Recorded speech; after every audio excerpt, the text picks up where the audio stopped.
Okay, in the last session, we created a video app, video player app, after downloading 4 trailers using an app called keepvid.com. Essentially, these videos are on a playlist.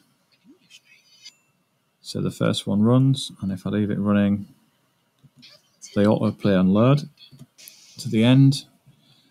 It'll skip on to the next video again for that one, and then again for this one, and then there's one more video at the end. And if we go to the end of that video, when it loops over, it will go back to the start of the list again. One other control we put in was a set of buttons. We did these first, actually, which allows us to flick to the start of a video in the list, any one of them, and it will still continue to autoplay. Okay, so just looking at the code, I'll just knock that sound out first, and to the start of the document. Okay, so we created a new HTML file, and that populated as follows.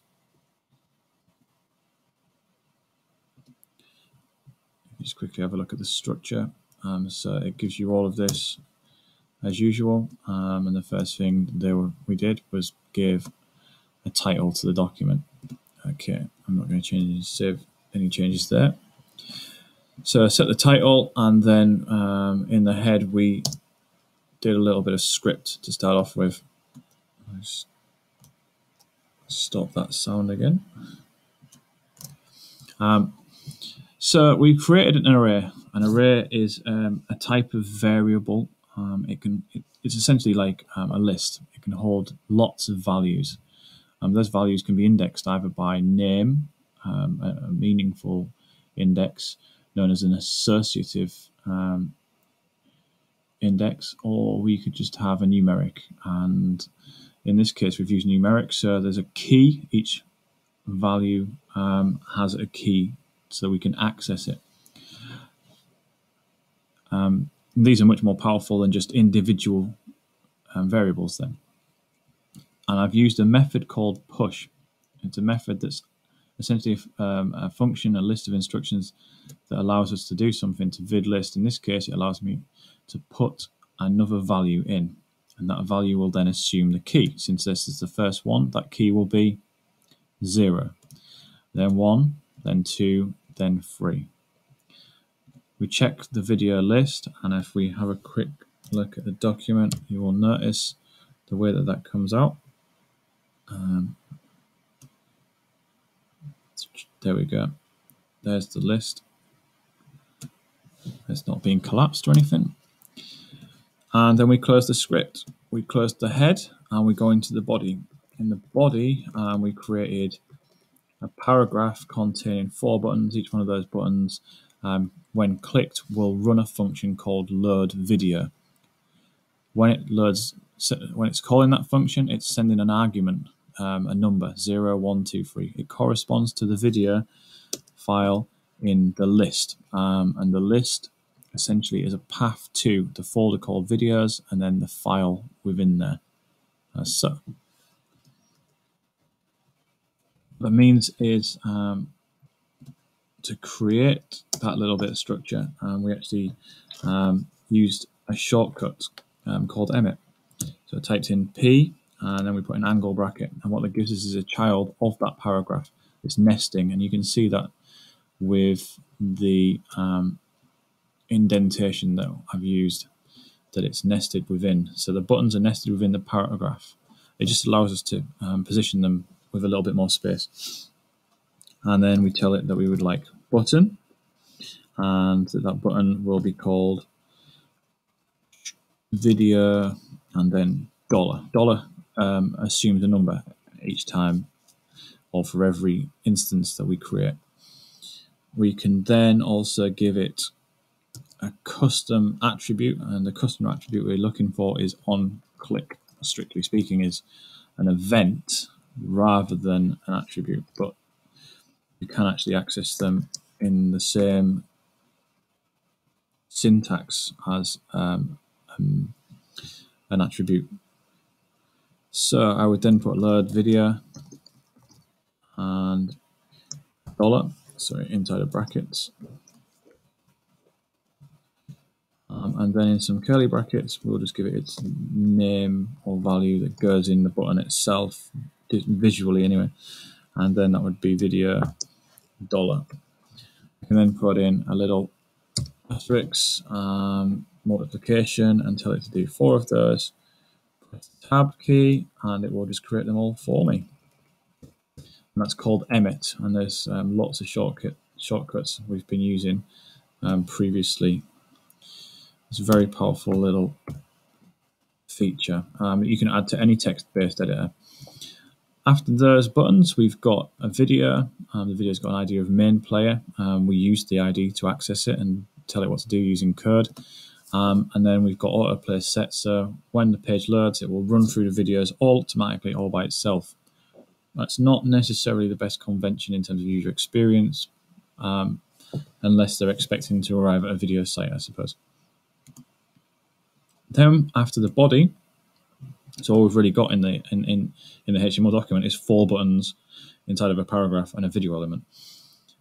We set the variable I to 0, which is declaring the variable. We're going to use that to count or to change based on which video we've got playing. So as you can see here, load video 3, that's essentially where I is going to be used a lot. We've got the variable player, which refers to the video element. It gets the ID main player, and it means rather than writing all of this every time we want to access that main player, we just write player. So I've got player.controls equals true, and that sets the controls to be visible. Then we have the first core function, which is load video.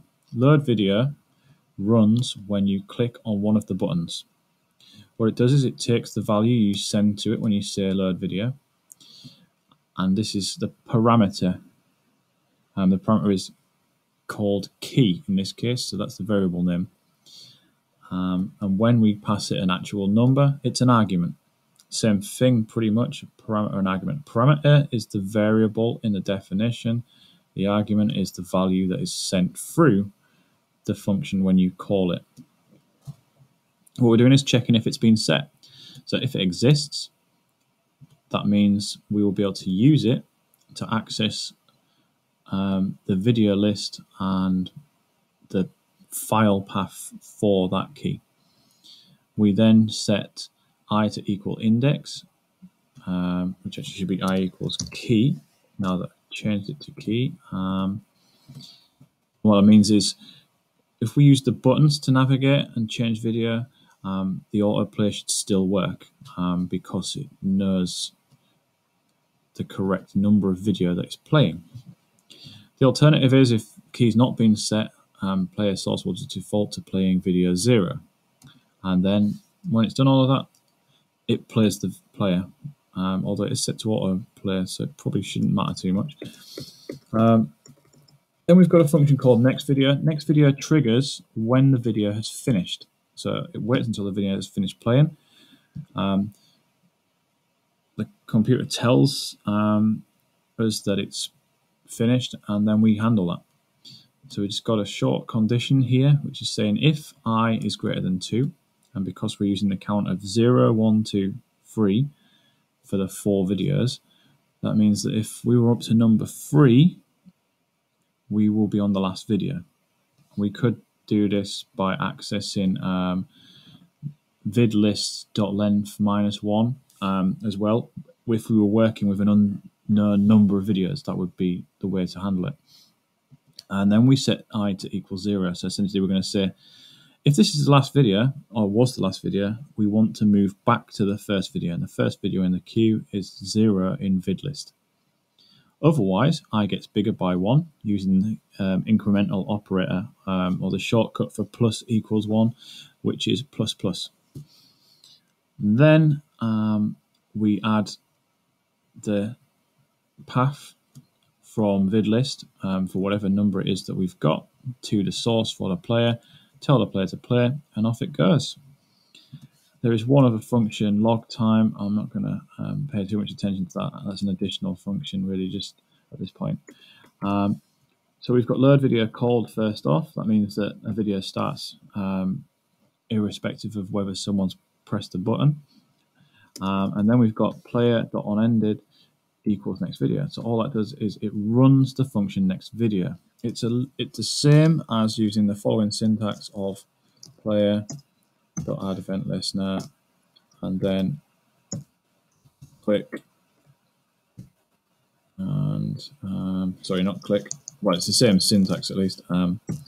On-ended. Then after the comma, telling it to go to next video.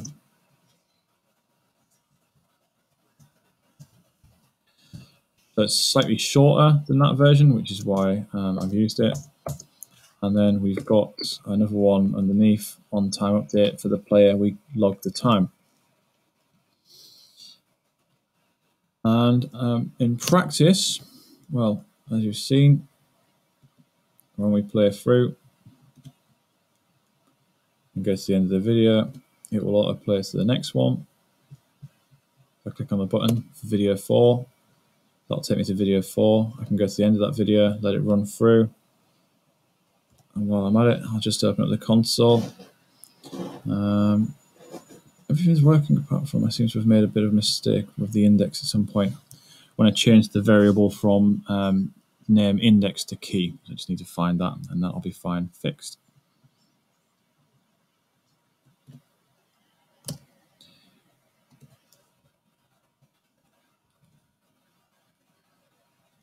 In fact, I have changed it, so if I was to save it, play it through again, it'll work fine.